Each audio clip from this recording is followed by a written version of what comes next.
ఇంతకు ముందు ఎక్కడెక్కడ ఏమేం చేశారో, ఎంత అవినీతి చేశారో, అన్యాయానికి ఎలా తోడు నిలబడ్డారో నాకైతే తెలీదు. కానీ నేనున్నంత వరకు నా స్టేషన్లో చిన్న తప్పు కూడా జరగనివ్వను. ఇది మీకు అక్కడెక్కడో కార్లో నుండి మీ ఫోన్లో నుండి వింటున్నా ఆ మినిస్టర్కి మీ ఇద్దరికి చెప్తున్నాను, కాస్త జాగ్రత్తగా వినండి. నా డ్యూటీకి అడ్డు రానంతసేపే సీనియర్ జూనియర్ అని చూస్తాను. ఒక్కసారి నా దారికి అడ్డొస్తే ముందు ఎవరున్నారు, ఎదురొస్తే ఏమవుతుందని నేను లెక్కలు వేసుకుంటూ మాత్రం కూర్చోను.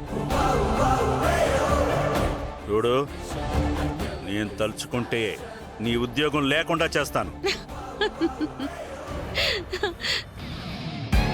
నా ప్రాణమే పోతుందని చెప్పినా న్యాయం వైపు ధైర్యంగా నిలబడే గుండె నాది. అలాంటిది మీరు ఉద్యోగం పోతుందంటే నేను భయపడతాననుకున్నారా సార్? గణపతి కోర్టును మోసం చేయాలనుకుని తప్పు చేశాడు. వాడికి పడే శిక్ష కూడా అదొకటి. పద్మని చంపింది ఆదిది. కోర్టులో శిక్ష పడేది కూడా వాడికి. ఇదే జరుగుతుంది, జరిగేలా చేస్తా. ధైర్యం ఉంటే ఆపడానికి ట్రై చేయండి. ఇది కదా పోలీస్ దెబ్బంటే. చూడండి సార్, మీరు నా పై అధికారి. ఆ మర్యాద మీకెప్పుడూ ఉంటుంది. కానీ నా డ్యూటీకి అడ్డొస్తే మాత్రం చూస్తూ ఊరుకోను. చూసుకుందాం జేడి. గణపతికి శిక్ష పడకుండా ఎలా ఆపుతావో నేను చూస్తా. ఒకవేళ నువ్వు ఆపలేకపోతే అప్పుడేం చేస్తావు చెప్పు జేడి. వచ్చే వాయిదాలోపు నువ్వు గణపతిని నిర్దోషిగా నిరూపించకపోతే ఏం చేస్తావు చెప్పు. వేసుకున్న యూనిఫామ్ ని తీసేసి డిపార్ట్మెంట్ నుంచి నేను వెళ్ళిపోతాను.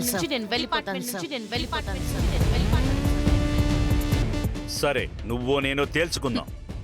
చూసుకుందాం సార్.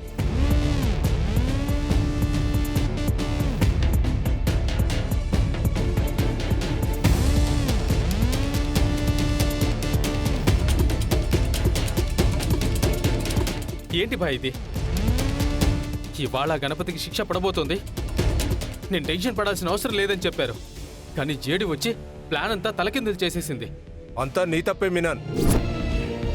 ఆదిత్య బాబుని దేశం దాటి పంపించేద్దామంటే పదవి పవరు అని చెప్పి నన్ను ఆపి ఆ జేడి మీద గెలవడానికి విశ్వ ప్రయత్నాలు చేశావు.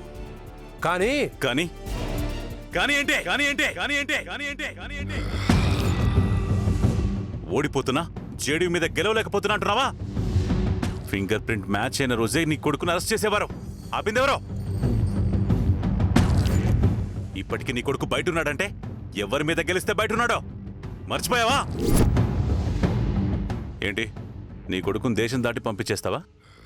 ఆదిత్య పారిపోయాడని మీడియాకి తెలిసిన నెక్స్ట్ సెకండ్ నీ కొడుకు జనాల దృష్టిలో హంతకుడైపోతాడు. రూల్స్, రెగ్యులేషన్స్, డ్యూటీ అని జేడీ చేతులు కట్టేస్తున్నాయి కాబట్టి జేడీ ఊరుకుంటుంది. లేదంటే నీ కొడుకును ఎన్కౌంటర్ చేయడానికి జేడీకి ఎంతసేపో. భాయ్ చెప్తుంది నిజం సార్. ఒక్కసారి మీడియా నుంచి ప్రెషర్ వస్తే మా పై ఆఫీసర్స్ కూడా జేడీకి ఫ్రీ హ్యాండ్ ఇచ్చేస్తారు. ఆ తర్వాత ఆపవాయా. నీ కింది అధికారి చేతిలో కోర్టులో పరువు పోగొట్టుకొని వచ్చి ఇక్కడ మాట్లాడుతున్నావు. ఈ మాటలు అక్కడ మాట్లాడడానికి ఏమైంది? జేడీ కోర్టులో తమాషా చేస్తుంటే నోరు తెరుచుకొని చూస్తూ ఉన్నావు. జేడీ లాస్ట్ మినిట్లో ప్రూఫ్లు తీసుకొచ్చి జడ్జిని కన్ఫ్యూజ్ చేసి టైం తీసుకుంటుందని అస్సలు ఎక్స్పెక్ట్ చేయలేదు సార్. ఆ జేడీ అన్ప్రెడిక్టబుల్గా ఉంటుందనే కదా లక్షలు ఖర్చు పెట్టి నేను ఇక్కడికి ట్రాన్స్ఫర్ చేయించింది.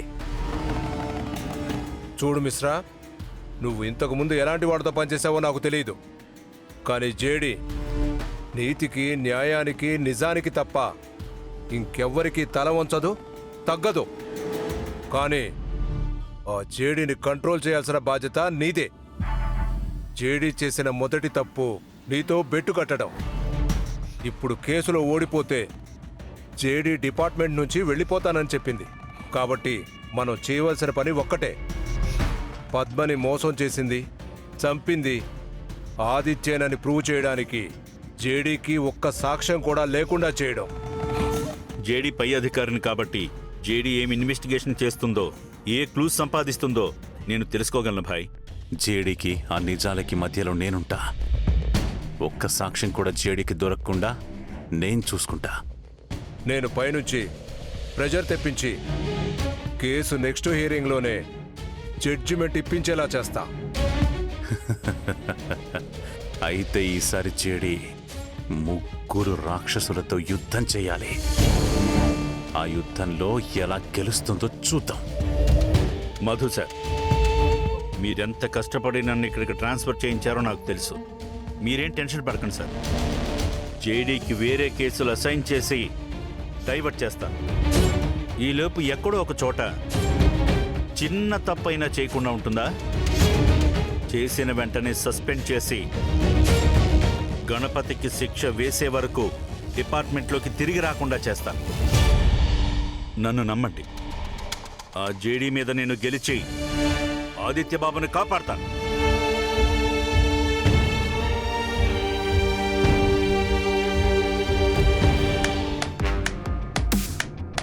Well done JD, I'm proud of you.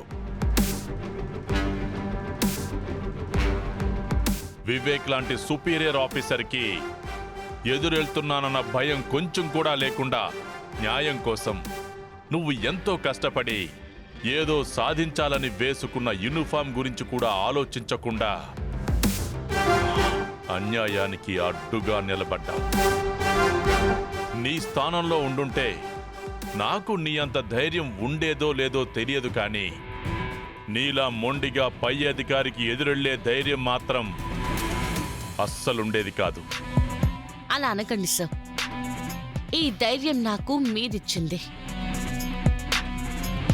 Training డేస్లో న్యాయం కోసం అవసరమైతే ప్రాణాలు కూడా ఇవ్వాలని మీరు చెప్పిన మాటే నేను ఇవాళకి కూడా ఫాలో అవుతున్నాను సార్. ఒక్క వివేకే కాదు సార్, పద్మకి న్యాయం చేయడం కోసం మొత్తం డిపార్ట్మెంట్లో ఉన్న మినిస్టర్ మనుషులందరూ అడ్డుపడినా నేను మాత్రం ఆగను.